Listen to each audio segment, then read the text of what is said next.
Niger's Junta leader, General Abdourahamane Tchiani, has hinted at a possible transition period after meeting with the ECOWAS delegation on Saturday.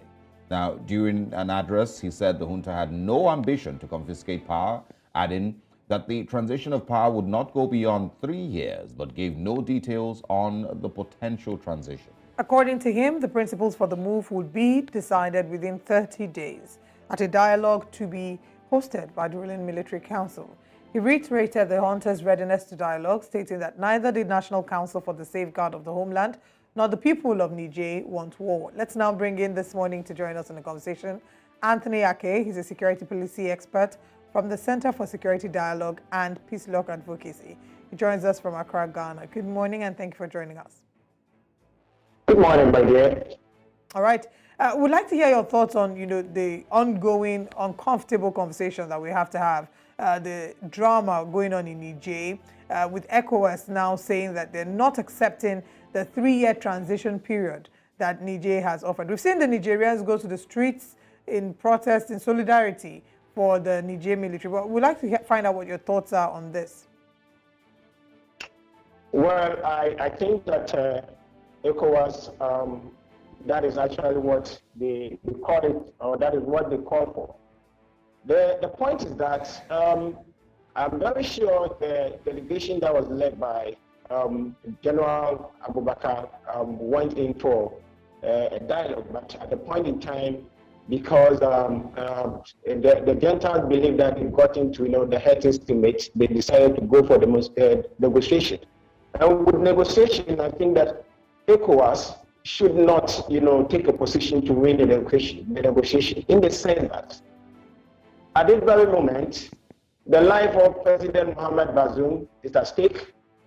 And then at the point where the constitutional rule has been thrown away, and so the interest is that currently the Gentiles also believe that they have a position. And at a point in time, I can say on authority that the Gentiles negotiated not on their needs, but on their interests. And so they are protecting their interests. And anytime you go in for a negotiation where you are not able to identify the interests of the other party, that becomes very, very difficult. So I can say on authority that currently what the position of the Junta is just to protect their interests, but not the need. If it was to be the need, then I think that there will be a proper roadmap rather than looking at 3 years transition.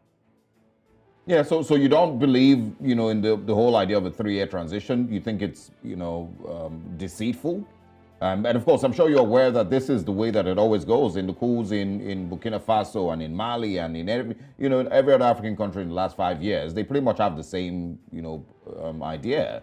They carry out a coup. They promise that there will be transition government. Sometimes they even hand over power and then come back and do another coup and kick those people out of power and eventually then say give us 2 years or 3 years for elections. So why do you feel this particular one is maybe deceitful?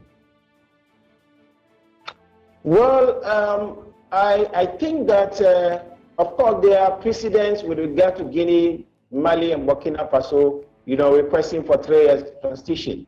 But in the case of, Niger, I think the dynamics is a bit different. Looking at some of the reasons that, orchestrated the coup with regard to the fact that insurgents,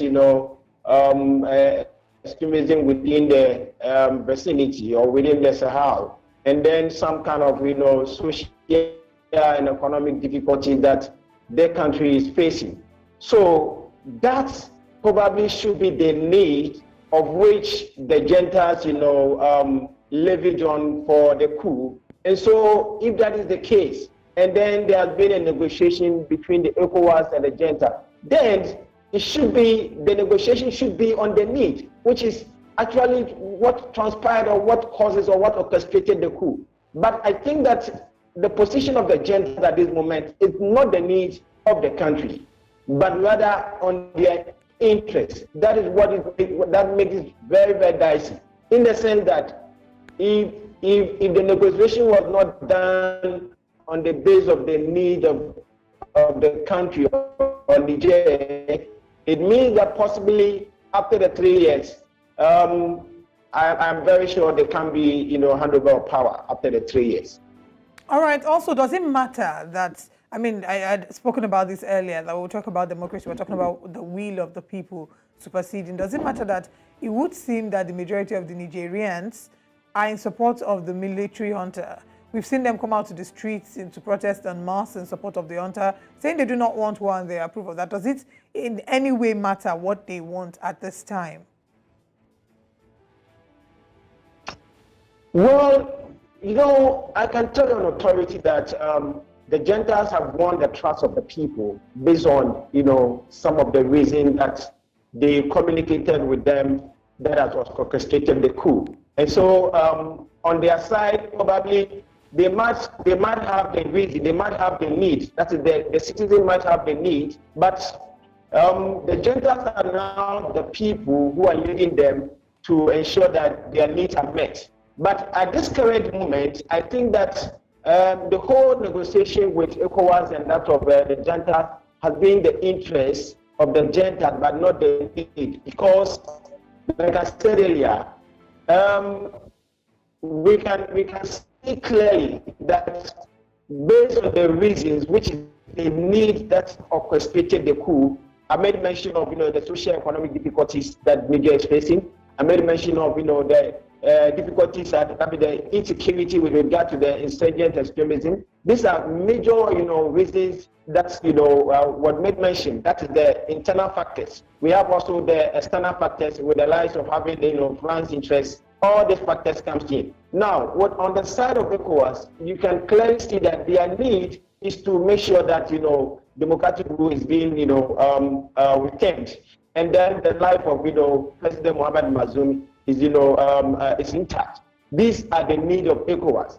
And so with the need of the Niger as a whole, which I made mention, if clearly that is what orchestrated the coup, then there should not be a delay in ensuring that those needs are being met. And like I said, currently as we speak, the citizens have already gotten some trust in the Juntas, and that makes it so dicey.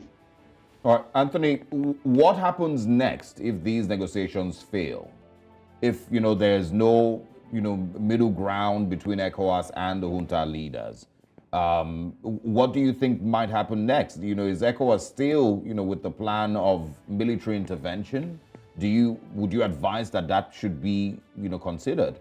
Or of course, is the security implications too heavy for ECOWAS countries and neighboring countries to consider that?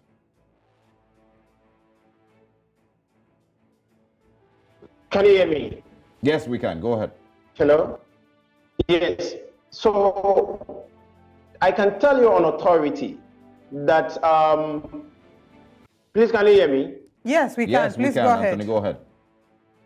Yes, so I can tell you on authority that the Juntas are ready for anything. And that is one of the dangerous aspects of the whole, crisis. And I believe that ECOWAS might be more strategic because, one,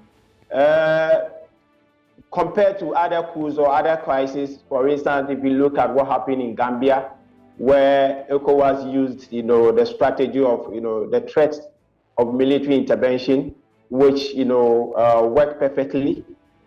With regard to Guinea, if you look at some of the support that they are receiving from other, ECOWAS member states like Mali, Burkina Faso, and then that of, makes it very dicey. So, this is that.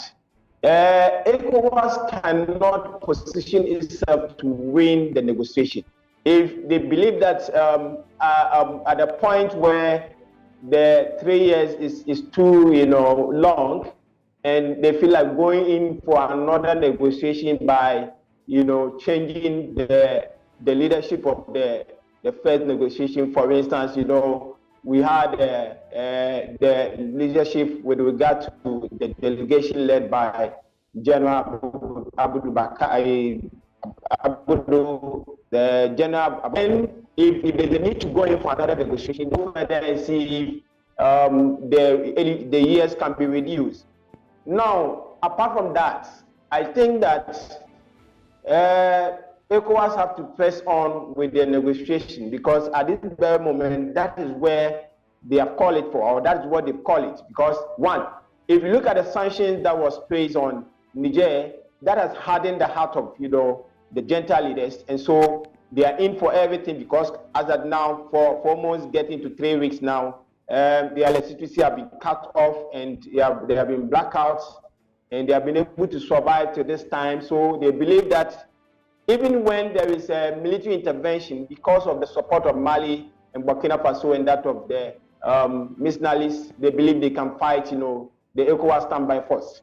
One thing I believe is that ECOWAS should not pursue using the military intervention, because when they do so, there are a lot of ramifications that is going to be huge. The effect is going to be huge, and then the region as well, in the sense that going in with military intervention, this upcoming, there's going to be some kind of violation of human rights. Especially women are going to be affected. A lot of refugees are going to see all those things. In fact, it's going to affect the food security and the economic security. And if you can put your ears on the ground, you realize that ever since the sanctions were given out, you can see some of the difficulties that countries have started experiencing, both in Ghana, Nigeria, and other countries.